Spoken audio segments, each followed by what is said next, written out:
పాపము అవిశ్వాసం నుండి వస్తుంది. Sin. What is it? పాపం అంటే ఏంటి?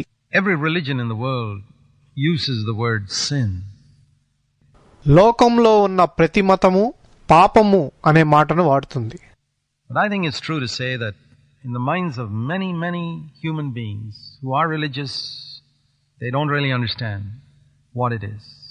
మతాశక్తి గల అనేక మంది మనుషుల మనసులలో వారికి పాపం అంటే ఏంటో నిజంగా తెలియదని చెప్పడం నిజమేనని నేను అనుకుంటాను. Even many who read the Bible, if you were to ask them, what is sin really? Bible చదివే అనేక మందిని కూడా మీరు పాపం అంటే ఏంటి అని అడిగితే They don't understand. వారికి అర్థం కాదు. When we understand the sickness, we can find the cure as well. మనం రోగాన్ని అర్థం చేసుకుంటే దానికి విరుగుడును కూడా కనుక్కోగలము. The Bible speaks about how the first man and woman whom God created sinned. దేవుడు సృష్టించిన మొదటి స్త్రీ పురుషులు ఏ విధంగా పాపం చేశారో బైబిల్ చెప్తుంది. And essentially, they sinned because they did not believe that God was a good God who loved them, who gave commands for their good. దేవుడు వారిని ప్రేమించే మంచి దేవుడని, వారి మంచి కొరకే ఆజ్ఞలనిచ్చాడని వారు నమ్మనందుకు వారు పాపం చేశారు. God had placed Adam and Eve in a garden where he told them they could eat anything, they could do anything except one thing. They were not to eat of one particular tree. దేవుడు ఆదాము హవ్వను ఒక తోటలో ఉంచి వారు ఒక్క దాన్ని తప్ప దేన్నైనా తినొచ్చని, ఏమైనా చెయ్యొచ్చని వారితో చెప్పాడు. వారు ఒక్క చెట్టు నుండి మాత్రం తినకూడదు. There God wanted to test their obedience. అక్కడ దేవుడు వారి విధేయతను పరీక్షించాలనుకున్నాడు. And not only test their obedience, but to give them an opportunity to choose what was right and to say no to what was wrong and thereby develop character. వారి విధేయతను పరీక్షించడమే కాకుండా మంచిని ఎంచుకొని చెడుని విసర్జించి ఆ విధంగా తమ గుణమును అభివృద్ధి చేసుకోవడానికి అవకాశమిచ్చాడు. We read here in Genesis chapter 3 how Satan came into that garden and tempted Adam and Eve to do what God told them not to do. దేవుడు వారికి చెయ్యొద్దని చెప్పిన దాన్ని చేయడానికి సాతాను ఏ విధంగా ఆ తోటలోకి వచ్చి ఆదాము హవ్వను శోధించాడో మనము ఆదికాండము 3వ అధ్యాయంలో చదువుతాము. And he tempted them by telling them that they could get certain advantages if they ate of that tree. వారు ఆ చెట్టు నుండి తింటే వారికి కొన్ని ప్రయోజనాలుంటాయని చెప్పడం ద్వారా అతడు వారిని శోధించాడు. They were told they will be like God. వారు దేవుడి వలె మారిపోతారని అతడు వారికి చెప్పాడు. You will develop your personality. అది మీ వ్యక్తిత్వ వికాసానికి దోహదపడుతుందని చెప్పాడు. That's how Satan always comes. సాతాను ఎప్పుడూ ఆ విధంగానే వస్తాడు. When Satan tempts people to do something wrong, he never tells them about the consequences. సాతాను ప్రజలను తప్పు చేయమని శోధించినప్పుడు వాటి పర్యవసానాల గురించి వారికి చెప్పడు. When Satan tempts a person to take his first alcoholic drink, సాతాను ఒక వ్యక్తిని మొదటిసారిగా మద్యపానాన్ని సేవించమని శోధించినప్పుడు he's not going to tell him how he'll finally become enslaved to alcoholic drink and become a drunkard and waste his money and destroy his family and bring poverty into his home and how his children will suffer and his wife will suffer. He doesn't tell them all that. ఆ వ్యక్తి ఏ విధంగా చివరికి మద్యపానానికి బానిసగా మారి త్రాగుబోతైపోయి తన డబ్బును వృధా చేసి తన కుటుంబాన్ని నాశనం చేసి తన గృహంలోకి పేదరికాన్ని తెస్తాడో, తన పిల్లలు తన భార్య ఎలా బాధపడతారో సాతాను ఆ వ్యక్తికి చెప్పడు. He just says you'll get a kick out of it. దాని నుండి అతడు ఎంతో ఆనందాన్ని పొందుతాడని మాత్రం చెప్తాడు. When he tempts some young person to take drugs, సాతాను ఒక యవ్వనస్తుడను మత్తు పదార్థాలు సేవించమని శోధించినప్పుడు he doesn't tell that person how finally you will destroy your mind and destroy your life, and you'll probably have a premature death. అతడు ఏ విధంగా చివరికి తన మనసును నాశనం చేసుకుని తన జీవితాన్ని నాశనం చేసుకుని అకాల మరణాన్ని పొందుతాడో అతనితో చెప్పడు.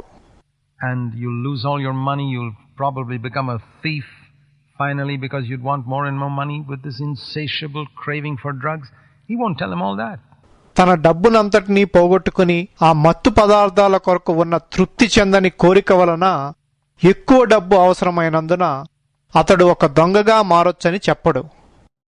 He'll just tell him how you're going to enjoy yourself if you take a little of these forbidden drugs, and you'll get a kick out of it. ఆ నిషేధించబడిన మత్తు పదార్థాలను కొంచెం తీసుకుంటే అతడు చాలా ఆనందిస్తాడని మాత్రమే చెప్తాడు. It's exactly like that Satan came to Adam and Eve in the Garden of Eden. ఏదెను తోటలో సాతాను ఖచ్చితంగా ఆ విధంగానే ఆదాము హవ్వ యొద్దకు వచ్చాడు. And there we have an example of how he comes to all human beings today, telling them what they can gain. ఈ రోజు అతడు మనుషులందరి దగ్గరికి వచ్చి వారేమి పొందగలరా చెప్తాడన్నదానికి ఇది ఒక ఉదాహరణ. When he tells a man to steal, he doesn't tell him about all the potential dangers of how he could be locked up in jail and how he could have children who would grow up following his example and be thieves, etc. అతడు ఒక వ్యక్తిని దొంగతనం చేయమని చెప్పినప్పుడు అతడు ఏ విధంగా jail పాలవుతాడో, అతడి పిల్లలు అతడి మాదిరిని పాటిస్తూ ఎలా దొంగలుగా మారతారో అన్న పొంచి ఉన్న ప్రమాదాలను గురించి చెప్పడు. No, he just thinks of that immediate prospect of gaining some money. లేదు, అతడు కేవలం కొంత డబ్బును వెంటనే పొందే అవకాశాన్ని గూర్చి చెప్తాడు. The same way with adultery. వ్యభిచారం విషయంలో కూడా అంతే. Satan doesn't tell people about the consequences, only the immediate pleasure. సాతాను మనుషులకు దాని పర్యవసానాలను గూర్చి చెప్పడు, వెంటనే పొందే ఆనందాన్ని గూర్చి మాత్రమే చెప్తాడు. Remember this thing whenever you're tempted. మీరు శోధింపబడినప్పుడు ఈ విషయాన్ని గుర్తుంచుకోండి. Temptation always offers a certain forbidden pleasure. శోధన నిషేధించబడిన ఆనందాన్ని అందిస్తుంది. But if you are sensible, you will think of the consequences. కానీ మీకు విచక్షణ ఉంటే మీరు పర్యవసానాలను గూర్చి ఆలోచిస్తారు. A sensible man always thinks about the future, not just about the immediate, the present. విచక్షణ గల వ్యక్తి ప్రస్తుతం గూర్చి మాత్రమే కాకుండా ఎల్లప్పుడూ భవిష్యత్తు గూర్చి కూడా ఆలోచిస్తాడు. He thinks, what's going to be the result of my action? నేను చేసే పని యొక్క ఫలితం ఏంటని ఆలోచిస్తాడు. And if you think about the result of your action, there are many things you will not do. మీరు చేసే పనుల ఫలితాలను గురించి మీరు ఆలోచిస్తే మీరు అనేకమైన పనులను చేయరు. Animals don't think about the results of their action, though many animals do. జంతువులు సాధారణంగా వాటి పనుల యొక్క ఫలితాలను గురించి ఆలోచించవు, కానీ కొన్ని జంతువులు ఆలోచిస్తాయి. That's why many animals are sensible, more sensible than human beings. అందుచేత కొన్ని జంతువులు మనుషుల కంటే ఎక్కువ విచక్షణ కలిగి ఉంటాయి. But very often animals don't know what are the consequences of some things they do. కానీ చాలాసార్లు జంతువులకు అవి చేసే పనుల పర్యవసానాల గురించి తెలియదు. But we do. కానీ మనకైతే తెలుసు. We've seen around us so many examples of people who have destroyed themselves by wrong actions. వారు చేసిన తప్పుడు పనుల ద్వారా వారిని వారు నాశనం చేసుకున్న మనుషుల యొక్క ఉదాహరణలను మనం చుట్టూ చూస్తాం. And Adam and Eve took a very important decision that day that produced lifelong consequences, not only for themselves, but for their children and grandchildren and all their descendants. వారి జీవితకాలమంతా ఉండే పర్యవసానాలే కాకుండా తమ పిల్లలు, మనవళ్ళు మరియు వారి సంతానమంతయు అనుభవించే పర్యవసానాలకు కారణమైన అతి ముఖ్యమైన నిర్ణయాన్ని ఆదాము హవ్వలు ఆ రోజు తీసుకున్నారు. And from that we should learn one thing. దాని నుండి మనం ఒక విషయాన్ని నేర్చుకోవచ్చు. That all the decisions we take in life produce consequences. మనం తీసుకున్న నిర్ణయాలన్నిటికీ పర్యవసానాలుంటాయి. We have to reap what we sow. That's what the Bible says. మనం విత్తిన దాన్నే మనం కోస్తాము. బైబిలు అదే చెప్తుంది. And many times, it's not only we who are going to suffer the consequences, our children will have to reap the bitter fruit of what we sow. చాలాసార్లు ఆ పర్యవసానాలను అనుభవించవలసింది మనం మాత్రమే కాదు, మనం విత్తిన వాటి యొక్క చేదు ఫలాలను మన పిల్లలు కోయవలసి వస్తుంది. But the same works the other way too. దీనికి విరుద్ధమైంది కూడా నిజమే. If you sow what is good, మీరు మంచి వాటిని విత్తితే your children are going to reap the good fruit of what you sow. మీ పిల్లలు మీరు విత్తిన వాటి యొక్క మంచి ఫలాలను కోస్తారు. In Adam's case, he and his wife were sent out of God's presence from that garden for the rest of their lives. Adam విషయంలో ఏం జరిగిందంటే అతడు అతని భార్య ఆ తోటలోనున్న దేవుని సన్నిధి నుండి తమ జీవితాంతము పంపివేయబడ్డారు. So don't think that the little choices that you make today in life are unimportant. కాబట్టి మీరు ఈ రోజు జీవితంలో తీసుకునే చిన్న నిర్ణయాలు ముఖ్యం కాదని, and that you'll never reap a harvest in the future of what you're sowing today. మీరు ఈ రోజున విత్తిన వాటిని భవిష్యత్తులో ఎప్పుడు కోయరని మీరు అనుకోవద్దు. It's not true. అది నిజం కాదు. I mean, the devil will blind you and make you think that such things won't happen, but they will. అపవాది మిమ్మును గ్రుడ్డివారిగా చేసి అలాంటివి జరుగువని అనుకునేటట్లు చేస్తాడు, కానీ అవి జరుగుతాయి. But as we considered in an earlier study, why does God allow us to be tempted? అయితే మనం ఒక ధ్యానంలో చూచినట్లు మనం శోధించబడటానికి దేవుడు ఎందుకు అనుమతిస్తాడు? So that our character may develop. ఎందుకంటే మన గుణమును అభివృద్ధి చేయడానికి. He doesn't want robots. ఆయనకు మరమనుషులు వద్దు. He doesn't want inanimate beings that just grow automatically according to certain laws of nature. ప్రకృతి నియమాల ప్రకారము వాటంతటికవే ఎదిగే అచేతనమైన వాటిని ఆయన కోరుకోవడం లేదు. He wants us to be moral beings who choose to do what is good. మంచిని ఎంచుకునే నైతిక జీవులుగా మనం ఉండాలని ఆయన కోరుకుంటున్నాడు. That's the only way we can be children of God. ఆ విధంగా మాత్రమే మనం దేవుని పిల్లలం కాగలము. Whereas moral beings we choose. నైతిక జీవులుగా మనం ఎంచుకుంటాము. I choose what is good, and there's no virtue in choosing what is good unless there is an alternative choice which is also attractive. నేను మంచిదాన్ని ఎంచుకుంటాను, అయితే దానికి ప్రత్యామ్నాయము ఆకర్షణీయమైంది కాకపోతే మంచిదాన్ని ఎంచుకోవడంలో గొప్పతనం లేదు. See, when Adam and Eve were put into that garden, if God had made that forbidden tree ugly, repulsive, full of thorns and thistles and in every way hideous, ఆదాము హవ్వ ఆ తోటలో ఉంచబడినప్పుడు దేవుడు ఆ నిషేధింపబడిన చెట్టును వికారంగాను వికర్షణీయంగాను ముళ్లతోనూ తుప్పలతోనూ నిండినదిగాను చేసుంటే, then Adam and Eve would not even have been tempted to go near it. దాని దగ్గరికి వెళ్ళటానికి కూడా ఆదాము హవ్వ శోధింపబడి ఉండేవారు కాదు. But we read the Bible says that tree was very attractive. కానీ ఆ చెట్టు చాలా ఆకర్షణీయమైనదని బైబిల్ చెప్పడం మనం చదువుతాము. It made Adam and Eve's mouths water. అది ఆదాము హవ్వ నోరూరేటట్లు చేసింది. They longed to eat of it. వారు దాని నుండి తినాలని ఎంతో కోరుకున్నారు. Temptation has to be attractive for it to be temptation. శోధనగా ఉండాలంటే అది ఆకర్షణీయంగా ఉండాలి. Otherwise it's not temptation. లేకపోతే అది శోధనే కాదు. If you find something in the world unattractive, you'll never be tempted by it. మీరు ఈ లోకంలో ఆకర్షణ లేని వాటితో ఎప్పుడు శోధించబడరు. Character is developed through temptation that is attractive and yet which you know is wrong, and you're resisting it and saying no to it. మీకు తప్పని తెలిసిన ఒక ఆకర్షణీయమైన శోధనను మీరు తట్టుకొని దాన్ని నిరాకరించినప్పుడు మీ గుణము అభివృద్ధి చెందుతుంది. And that's why God has allowed many things in the world to be attractive. అందుచేత లోకంలో ఉన్న అనేకమైనవి ఆకర్షణీయంగా ఉండటానికి దేవుడు అనుమతించాడు. Some of those things are forbidden. వాటిల్లో కొన్ని నిషేధింపబడినవి. For example, an attractive woman who is not your wife, you're not to lust after her. You're not to admire her beauty. ఉదాహరణకు, నీ భార్య కాని ఒక ఆకర్షణీయమైన స్త్రీని నువ్వు మోహించకూడదు. ఆమె అందాన్ని నువ్వు ప్రశంసించకూడదు. It'll destroy you. It'll destroy your marriage relationship. అది నిన్ను నీ వివాహ జీవితాన్ని నాశనం చేస్తుంది. Money is attractive. డబ్బు ఆకర్షణీయమైంది. But if you place money above God and pursue after money to the exclusion of God, like many people do, కానీ దేవుడి కంటే డబ్బుకు ఎక్కువ విలువిచ్చి అనేకులు చేసినట్లు దేవుణ్ణి కాదని డబ్బు వెంటబడితే their lives will be destroyed. మీ జీవితాలు నాశనమైపోతాయి.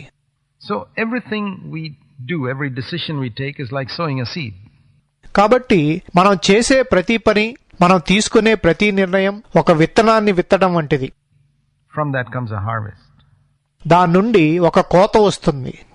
Now when we look at the sin of Adam and Eve, మనం ఆదాము హవ్వల పాపాన్ని చూస్తే God loved them, gave them their bodies, gave them health, gave them life, gave them a garden, gave them each other.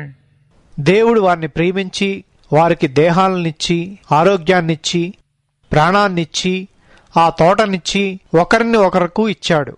I mean, they should have thought, well, God is so good. దేవుడు ఎంతో మంచివాడని వారు అనుకోవలసింది. Everything good for us, He will give us. మనకు మంచివైన వాటన్నిటినీ ఆయన మనకిస్తాడు. And if He forbids us from taking part of something, it must be with a very good reason. మనకు దేన్నైనా నిషేధిస్తే దానికి చాలా మంచి కారణం ఉంటుంది. If they had that faith, they would not have gone astray. వారికి ఆ విశ్వాసం ఉండి ఉంటే వారు దారి తప్పిపోయేవారు కాదు. But they lost faith in God. కానీ వారు దేవునిలో విశ్వాసం పోగొట్టుకున్నారు. They did not believe that God was good. When Satan told them, see, God does not want you to be like Him. మీరు ఆయన వలె ఉండటం దేవునికి ఇష్టం లేదని సాతాను వారితో చెప్పినప్పుడు దేవుడు మంచివాడని వారు నమ్మలేదు. There's some reason why He's not allowed you to eat of this. ఆయన మిమ్మల్ని ఈ చెట్టు నుండి తినడానికి అనుమతించకపోవడానికి ఏదో కారణం ఉండాలి. Tree, He doesn't want you to develop. They believe that lie. ఆయన మీరు వృద్ధి చెందాలని కోరుకోవడం లేదని సాతాను చెప్పినప్పుడు వారు ఆ అబద్ధాన్ని నమ్మారు. And it's when people believe the lie of Satan that they fall into sin. మనుషులు సాతాను అబద్ధాన్ని నమ్మినప్పుడు వారు పాపంలో పడిపోతారు. Sin begins with unbelief in the perfect love of God. దేవుని పరిపూర్ణ ప్రేమను నమ్మకపోవడంతో పాపం మొదలవుతుంది. That leads to disobedience. అది అవిధేయతకు దారితీస్తుంది. That's why in the Bible, faith in God and obedience to His commandments are linked always close together. అందుచేతనే బైబిల్లో దేవుని యందు విశ్వాసము ఆయన ఆజ్ఞలకు విధేయత ఎప్పుడూ దగ్గరగా కలిసి ఉంటాయి. And unbelief and disobedience to God's commandments also go together. అలాగే అవిశ్వాసము దేవుని ఆజ్ఞలకు అవిధేయత కూడా కలిసి ఉంటాయి. Disobedience is the fruit of unbelief, just like obedience is the fruit of faith.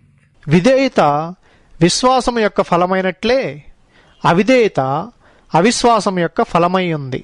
If I believe, for example, that everything that God has forbidden is things that will harm me. ఉదాహరణకు దేవుడు నిషేధించినవన్నీ నాకు హాని చేస్తాయని నేను నమ్మితే I will be very happy to avoid all of them. వాటన్నిటికీ దూరంగా ఉండటానికి నేను సంతోషిస్తాను. Why? Because I believe that God is a good God. ఎందుకంటే దేవుడు మంచి దేవుడని నేను నమ్ముతాను. And whatever God tells me to do, if I believe that that's really for my good that He tells me to do it. అలాగే దేవుడు నాకు ఏమి చేయమని చెప్పినా అది నిజంగా నా మంచి కోసమే నన్ను చేయమన్నాడని నేను నమ్మితే I'll obey it. Why? Because I believe. నేను నమ్మాను కాబట్టి నేను దానికి లోబడతాను. So, when I don't have faith in God's love, I sin. That leads to disobedience. కనుక నాకు దేవుని ప్రేమలో విశ్వాసం లేనప్పుడు నేను పాపం చేస్తాను. అది అవిధేయతకు దారితీస్తుంది. Consider our children, for example. ఉదాహరణకు మన పిల్లల గురించి ఆలోచించండి. We tell them to go to school. మనం వారిని బడికెళ్ళమని చెప్తాము. But when they're small, 4 or 5 years old, they're not eager to go to school. కానీ వారు 4-5 ఏళ్ల వయసులో ఉన్నప్పుడు వారికి బడికి వెళ్లాలని ఆతృత ఉండదు. We have to force them. మనం వారిని బలవంత పెట్టాలి. And sometimes they go weeping to the school. కొన్నిసార్లు వాళ్ళు ఏడ్చుకుంటూ బడికి వెళ్తారు. perhaps thinking that father and mother or daddy and mommy are so hard on me, forcing me to go to school. They don't allow me to sit at home and play. నన్ను ఇంట్లో కూర్చుని ఆడుకోనివ్వకుండా నన్ను బడికెళ్ళమని బలవంత పెడుతున్న అమ్మా నాన్న నన్ను బాధిస్తున్నారని బహుశా ఆ పిల్లవాడు అనుకుంటాడేమో. But we know what's good for them. కానీ వారికి ఏది మంచో మనకు తెలుసు. They don't know what's good for them. వారికి ఏది మంచో వారికి తెలియదు. One day when they grow up, they'll realize what daddy and mommy forced me to do was good for me. ఒకరోజు వారు పెరిగి పెద్దవారైనప్పుడు అమ్మా నాన్న నాతో బలవంతంగా చేయించింది నాకు మంచిదని వారు గ్రహిస్తారు. It's the same way. If we can believe in God, we'll realize everything He tells us is for our good. అదేవిధంగా మనం దేవుని యందు విశ్వాసం ఉంచితే ఆయన మనతో చెప్పేవన్నీ మన మంచికే అని మనం గ్రహిస్తాము. And then we will do it. అప్పుడు మనం వాటిని చేస్తాము. So, the first step to God is faith. కాబట్టి దేవుని యొద్దకు మొదటి మెట్టు విశ్వాసము. Then comes obedience. ఆ తరువాత విధేయత వస్తుంది. That's what we see in the New Testament, and that's why దాన్నే మనం క్రొత్త నిబంధనలో చూస్తాము. in the New Testament, salvation comes by faith. క్రొత్త నిబంధనలో రక్షణ విశ్వాసం ద్వారా వస్తుంది. You must believe in God. మీరు దేవుని యందు విశ్వాసం ఉంచాలి. Believe that He is good, that He is kind, that He is interested in you. ఆయన మంచివాడని దయాళుడని మీ జీవితంలో ఆసక్తి కలిగి ఉన్నాడని మీరు నమ్మాలి. Sin is unbelief. పాపం అంటే అవిశ్వాసము. You don't believe that God is good. దేవుడు మంచివాడని మీరు నమ్మరు. And therefore you do the things which He tells you not to do, కాబట్టి ఆయన చేయొద్దన్న పనులను మీరు చేస్తారు. which He, through the conscience within you, tells you to avoid. మీలో ఉన్న మనస్సాక్షి ద్వారా ఆయన మిమ్మల్ని చేయొద్దన్న వాటిని చేస్తారు. You don't obey in the things which He tells you to obey. ఆయన మిమ్మల్ని లోబడమన్న విషయాల్లో మీరు లోబడరు. Why? Because you don't believe. ఎందుకని? ఎందుకంటే మీరు విశ్వసించరు. We can say that sin is also choosing created things and ourselves and our own way above God.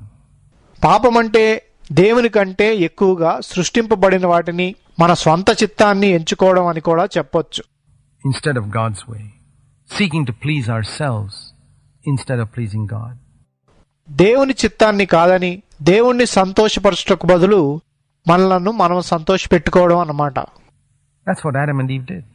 ఆదాము హవ్వలు చేసింది కూడా అదే. There was this tree that would satisfy their longing, and even though God had told them not to take part in it, they did it. వారి ఆశలను తృప్తిపరిచే చెట్టు అక్కడుంది. దేవుడు వారిని దాని నుండి తినొద్దని చెప్పినప్పటికీ వారు దాని నుండి తిన్నారు. Why do people commit adultery? మనుషులు వ్యభిచారం ఎందుకు చేస్తారు? It's because they want their own way. వారు వారి స్వంత మార్గాన్నే కోరుకుంటారు. They want to please themselves. తమ్మును తాము సంతోషపరచుకోవాలని చూస్తుంటారు. They don't believe what God says, this is going to harm you. ఇది మీకు హాని చేస్తుందని దేవుడు వారితో చెప్పే మాటను వారు వినరు. Once our minds are enlightened to see this truth, that God is a good God, everything He forbids us from taking part of is for our good. Everything He tells us to do is for our good. దేవుడు మంచివాడని, ఆయన మనకు నిషేధించినవన్నీ మన మంచికేనని, ఆయన మనల్ని చేయమని చెప్పినవన్నీ మన మంచికేనని ఈ సత్యాన్ని చూడటానికి మన మనోనేత్రాలు తెరవబడినప్పుడు we will submit to God. We'll submit to Jesus Christ. మనం దేవునికి లోబడతాము. మనం యేసుక్రీస్తుకి లోబడతాము. We'll open our hearts to the teaching of Christ in the scriptures. లేఖనాల్లో ఉన్న క్రీస్తు యొక్క బోధలకు మన హృదయాలను తెరిచి And say, Lord, I want to obey your word. ప్రభువా, నేను నీ వాక్యానికి లోబడాలనుకుంటున్నాను అని చెప్తాము. I want to encourage you to turn to the Bible and read it. మీరు బైబిల్ తెరచి దాన్ని చదవాలని మిమ్మల్ని ప్రోత్సహించాలనుకుంటున్నాను. Will you pray and say, Lord Jesus, help me to give up everything you tell me to give up and to do everything you tell me to do. మీరు ఈ విధంగా ప్రార్థిస్తారా? యేసు ప్రభువా, నీవు నన్ను విడిచిపెట్టమన్న వాటన్నిటినీ విడిచిపెట్టడానికి, నీవు నన్ను చేయమన్న వాటన్నిటినీ నేను చేయడానికి నాకు సహాయం చేయము. I believe you are a good God. నీవు మంచి దేవుడు అని నేను నమ్ముతున్నాను.